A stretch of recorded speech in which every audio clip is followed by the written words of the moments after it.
അധികാരം നീട്ടിക്കൊണ്ടു പോകുന്നതിൽ ഏലിയാസിനും വലിയ താല്പര്യമൊന്നുമില്ല. അടുത്ത മാസം മിഥുൻ വരുന്നുണ്ടെന്ന്.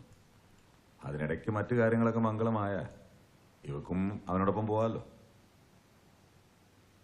എന്താ പാപ്പ ഇങ്ങനെ സഡൻ ആയൊരു മൂവ്മെന്റ്? എന്റെ പഠിപ്പ് കഴിയട്ടെ. വേണ്ട, പഠിപ്പ് മുടക്കണ്ട, അവിടെ ചെന്നാലും പഠിക്കാലോ. പാപ്പ പ്ലീസ്. വേണ്ട, അതും ഇതും പറഞ്ഞു ഒഴിയണ്ട. ഞാൻ അവർക്ക് വാക്ക് കൊടുത്തു. റീത്തെ, നീ ഏലിയസിനെ വിളിച്ചേ.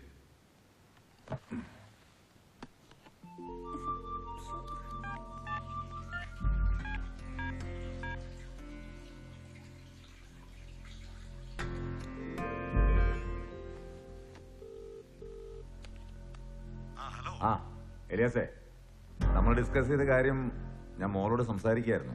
ഞാൻ മിഥുനെ വിളിച്ചിരുന്നു. അവൻ ഹാപ്പിയാ. എന്നത്തേക്കാണെന്ന് മാത്രം നീ പറഞ്ഞാ മതി. ബാക്കി അറേഞ്ച്മെന്റ്സ് ഒക്കെ ഞാൻ നോക്കിക്കോളാം. ഡേറ്റ് ഒക്കെ നിന്റെ സൗകര്യത്തിന് നീ അങ്ങ് ഫിക്സ് ചെയ്താൽ മതി. ഇതാ ഇപ്പൊ ഈ നിമിഷം എന്ന് പറഞ്ഞാലും ഞാൻ റെഡിയാ. ആ ഇതാ അവിടെ ഉണ്ട്, ഭക്ഷണം കഴിച്ചോണ്ടിരിക്കുക. ആ കൊടുക്കാം.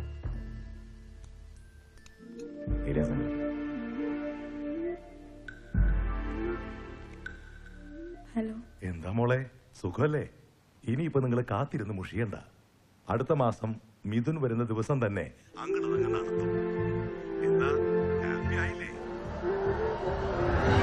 നാൻസി, എന്താ നാൻസി നീയൊന്നും മിണ്ടാത്തെ? നീ ഇങ്ങനെ സൈലന്റ് ആയിട്ടിരുന്നാലേ പ്രശ്നങ്ങൾ കൂടുതൽ വഷളാവത്തേ ഉള്ളൂ. നാൻസി, ടോമി പറയുന്നതിൽ കാര്യമുണ്ട്. പപ്പയോടും അമ്മയോടും നമുക്ക് പറയാം, അപേക്ഷിക്കാം, കരയാം. എന്നിട്ടും അവർക്ക് മനസ്സിലായില്ലെങ്കിൽ നഷ്ടപ്പെടുന്നത് നമ്മുടെ ജീവിതമാണ്. മനസ്സിലൊരാളെയും കൊണ്ട് ജീവിതകാലം മുഴുവൻ മറ്റൊരാളോടൊപ്പം ജീവിക്കുന്നതിലും ഭേദം മരിക്കുന്നതാ. നമ്മുടെ ലൈഫ് എങ്ങനെ വേണമെന്ന് തീരുമാനിക്കേണ്ടത് നമ്മളാണ്. ആരുടെ കൂടെ ജീവിക്കണം, എന്ത് ചെയ്യണമെന്നൊക്കെ ഡിസൈഡ് ചെയ്യേണ്ടത് നമ്മൾ തന്നെയാണ്. ഇതിലിപ്പോ ഇത്ര ആലോചിക്കാൻ എന്താ ഉള്ളേ? രൂപേഷേ, നീ പറ, നിനക്ക് നാൻസി ഇല്ലാത്തൊരു ജീവിതത്തെ കുറിച്ച് ചിന്തിക്കാൻ പറ്റൂ? ഇല്ല. നാൻസി, നിനക്കോ? ഇതെന്താ ഇങ്ങനൊരു ക്വസ്റ്റ്യൻ? അറിയാലോ. പിന്നെ എന്തിനാ ഇവിടെ ഇങ്ങനെ ഒരു ആലോചന? തൽക്കാലം ഇതാരും അറിയുന്നില്ല. സാഹചര്യങ്ങൾ നമുക്ക് അനുകൂലമല്ലെങ്കിൽ മാത്രം പുറത്തു പറഞ്ഞാൽ മതി. ഈ രജിസ്റ്റർ ഓഫീസ് എന്ന് പറയുന്നത് ജയിലൊന്നും അല്ലല്ലോ. നമ്മൾ അവിടെ പോകുന്നു, ഒപ്പിടുന്നു, തിരികെ പോരുന്നു, അത്ര തന്നെ. അതെ, നിന്റെ സ്ഥാനത്ത് ഞാനെങ്ങാനും ആയിരിക്കണം. എപ്പോഴേ രജിസ്റ്റർ മാരേജ് ഒക്കെ കഴിഞ്ഞേനെ. First night. പോടാ. നീ ടെൻഷൻ ആവാതെ, എന്തൊക്കെ സംഭവിച്ചാലും ഞങ്ങളൊക്കെ നിന്നോടൊപ്പം ഉണ്ട്. ആ, ഞങ്ങൾ ഇതൊക്കെ പറയുന്നത് നിങ്ങളെ മനസ്സിലാക്കിയിട്ടാ, നിങ്ങളുടെ ഇഷ്ടം അറിഞ്ഞിട്ടാ. നിനക്ക് രൂപേഷിനെയും രൂപേഷിന് നിന്നെയും നഷ്ടപ്പെടാതിരിക്കാനാ.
അതെ, ഒന്നും മതി. അല്ല, ഞാനൊരു ഉമ്മയല്ല ബാപ്പ. അതെ, അവൻ കൊടുത്തു കേട്ടാ. എന്നാ പിന്നെ നിനക്കിരിക്കട്ടാ.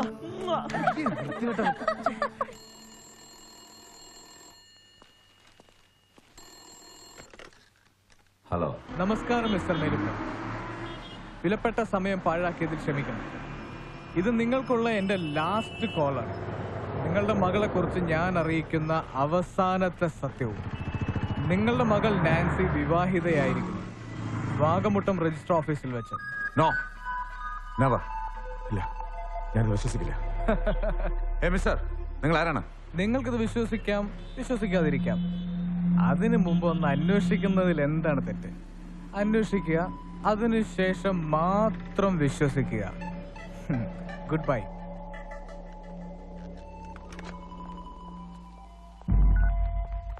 പാപ്പാ.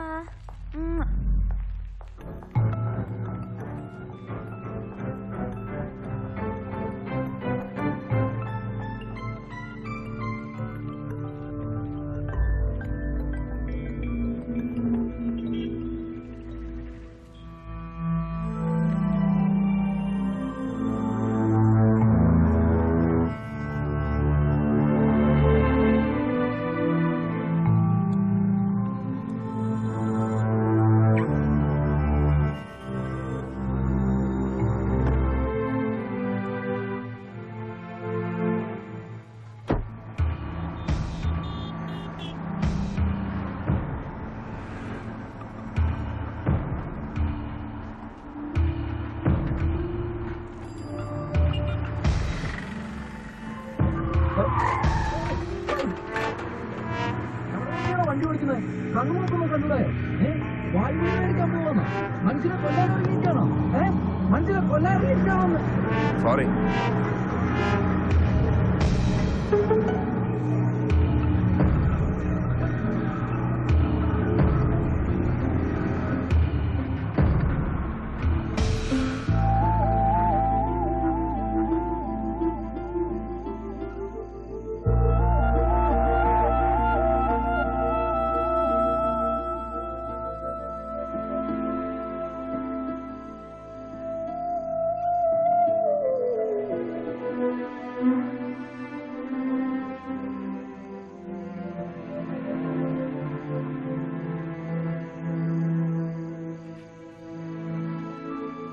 ഇനിയിപ്പോ എങ്ങനെ കരഞ്ഞിട്ടെന്താ കാര്യം?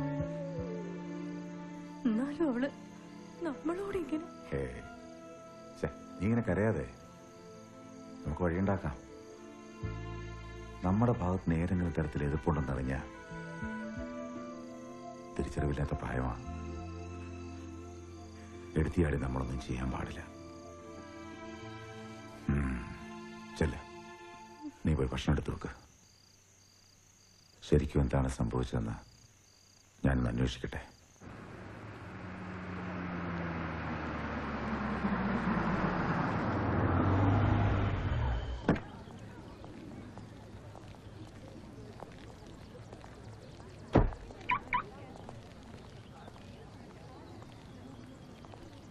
ഇവൻ വലിയ ടിൻഡു പോകാനല്ലേ?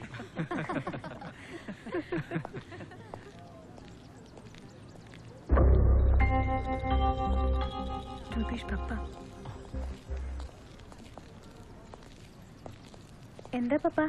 ഒന്നുമില്ല, ചുമ്മാ മോളിനൊന്ന് കാണാൻ. പിന്നെ ഇത് ഞാനും പഠിച്ച കോളേജല്ലേ, ഇതപ്പോ ഒന്ന് വരണമെന്ന് തോന്നി. പപ്പ, these are my friends. ഇത് ടോമി, ഇത് ഫിറോസ്, ഇതിലാരാണ് രൂപേഷ്? ഞാനാ. ഓഹോ, വരൂ.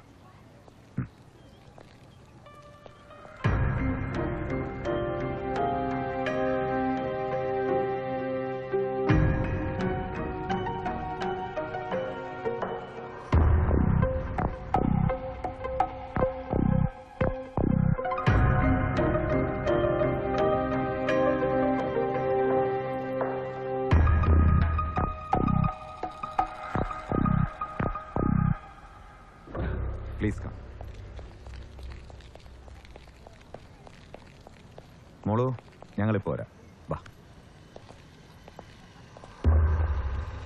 Come, get in.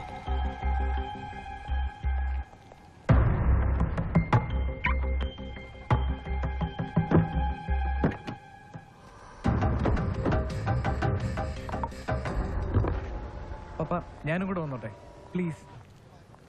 വരൂ.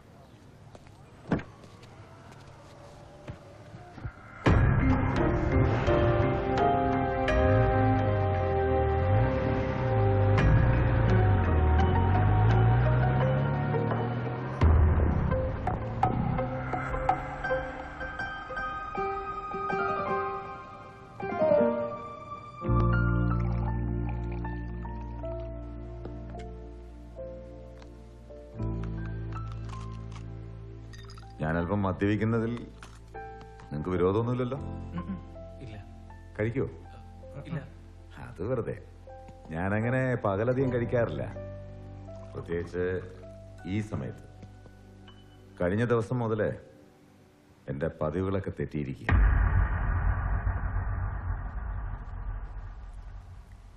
കേട്ടോ രൂപേഷ്, ഈ കാണുന്ന സൗഭാഗ്യങ്ങളൊക്കെ ഞാൻ ഒരുത്തനായിട്ട് ഉണ്ടാക്കിയതാണ്. ഒരുപാട് അലഞ്ഞിട്ടുണ്ട്, കഷ്ടപ്പെട്ടിട്ടുണ്ട്, എന്നിട്ടാ ഞാൻ ഇവിടം വരെയൊക്കെ എത്തിച്ചേർന്നു. അതിലെനിക്ക് എന്നെക്കുറിച്ച് അഭിമാനമുണ്ട്, സന്തോഷമുണ്ട്. പക്ഷേ ഇതിനൊക്കെ അപ്പുറം ഞാൻ ഏറ്റവും കൂടുതൽ അഭിമാനിക്കുന്നതും സന്തോഷിക്കുന്നതും എന്റെ മകളെക്കുറിച്ചാണ്. കഴിഞ്ഞ ദിവസം മുതൽ എനിക്കത് നഷ്ടപ്പെട്ടിരിക്കുന്നു. 10-18 വർഷം നിലത്ത് വെക്കാതെ പൊന്നുപോലെ വളർത്തിയതാവളെ. വെൽവിഷറാണ് പോലും. ഏതോ ഒരുത്തൻ, എനിക്കറിയില്ല അവനെ, വിളിച്ചു പറയുക മകളുടെ രജിസ്റ്റർ മാരേജ് കഴിഞ്ഞെന്ന്. രൂപേഷ്, നീ ആരാണെന്നോ എന്താണെന്നോ ഇപ്പൊ പോലും ഞാൻ അന്വേഷിക്കുന്നില്ല. എന്റെ തീരുമാനങ്ങൾക്കനുസരിച്ച് എനിക്കതിന്റെ ആവശ്യവുമില്ല.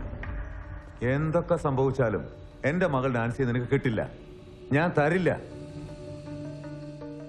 രജിസ്റ്റർ മാരേജ് അല്ല, നിയമത്തിന്റെ ഏത് കുരുക്കും എന്ത് വില കൊടുത്ത് ഞാൻ അടിക്കും. പക്ഷേ ഇതിനെതിരെ ഞാൻ എന്തൊക്കെ ചെയ്തു കൂട്ടിയാലും അവളുടെ മനസ്സ് മാറ്റാൻ എനിക്കാവില്ലല്ലോ. അത് നിന്റെ കയ്യിലല്ലേ. അവളുടെ ഇഷ്ടത്തിനെതിരെയുള്ള ഏത് പ്രവൃത്തിയും അവളെ വേദനിപ്പിക്കും. അതോടെ അവൾ എന്നെ വെറുക്കും. എനിക്കത് താങ്ങാനാവില്ല. ഒരിക്കലും ഈ പപ്പയോടുള്ള മകളുടെ സ്നേഹത്തിന് ഒരു കുറവും വരാൻ പാടില്ല. എനിക്കറിയാം, എന്ത് തന്നാലും നിനക്ക് എന്റെ മകളോടുള്ള ഇഷ്ടത്തിന് ഒന്നും പകരമാവില്ല. എനിക്കെളുപ്പത്തിൽ പറയാനാകും, മറന്നു കളയാൻ. നിനക്കതിന് കഴിയില്ലെന്നും അറിയാം. അവളെ നഷ്ടപ്പെടാതിരിക്കാനാണല്ലോ നീ മുൻകൂട്ടി രജിസ്റ്റർ ചെയ്തത്. എനിക്കെല്ലാം മനസ്സിലാകും രൂപേഷ്, നിങ്ങളുടെ പ്രായം, വിചാരങ്ങൾ, വികാരങ്ങൾ എല്ലാം. അതുപോലെ നിങ്ങളും എന്നെ മനസ്സിലാക്കണം. ഒരച്ഛന്റെ മകളോടുള്ള സ്നേഹം, അവകാശം, ഉത്തരവാദിത്വം എല്ലാറ്റിനെ കുറിച്ച് നിങ്ങളും മനസ്സിലാക്കണം. നീ എന്റെ മകളെ വിട്ടു പോയേ പറ്റൂ. അതിനുവേണ്ടി എന്ത് ചെയ്യാനും ഞാൻ തയ്യാറാണ്. പറ, നിനക്ക് എന്താ വേണ്ടത്?